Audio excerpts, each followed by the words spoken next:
really what you and I are dealing with is we're just basically dealing with blind spots. The ego's just got all kinds of blind spots to this behavior that it's doing, and you're starting to examine it. We don't want the paralysis of analysis, right? We don't want to keep going in the mind because that's the ego's more than happy. Like, here, let me take your hand, come suffer with me. We'll go figure out what's wrong with us.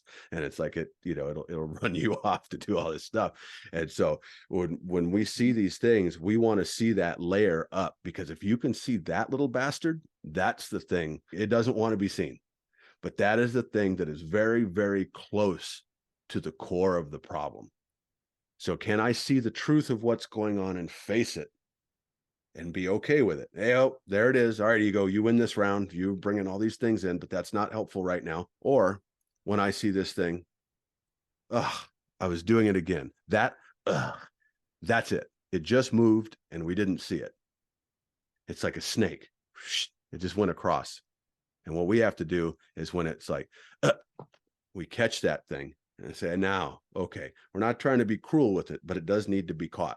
Because now if we're cruel with that, oh my God, now I see that I got upset because I was doing those things.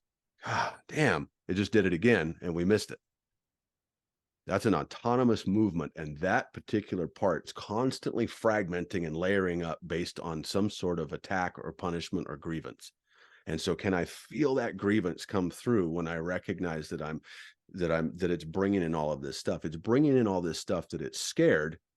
I'm feeling overwhelmed about it. Am I okay with being overwhelmed and seeing these things? Or do I have something that comes in and has disdain? It's, oh shit. Oh, there it is. All right. Whatever everybody's got something a little bit different how they would do this. But really what I'm concerned with is there a movement in there that feels free to move automatically when you catch something with the observation of truth? Because if you can catch that thing, now you've really got the tiger by the tail. You've got something very close to the problem. It's like we just went from working where we're trying to pick all the leaves off the tree and all the leaves are growing back on the other side to hacking away at the root. Because that other thing slips by unnoticed and we have to notice it. It's trying to fragment and layer up. Its goal is to layer you away in fragments away from whatever the actual issue is. So the actual issue is I have fear, but then I go, which is a movement of fear that I've just done something wrong. And if it fears that it's done something wrong, that is the seed of the next punishment. But the problem with punishment is that guilt says, I shouldn't be feeling this way. I shouldn't be doing this. So now it's made an enemy out of itself. And when I have an enemy, I become more fearful.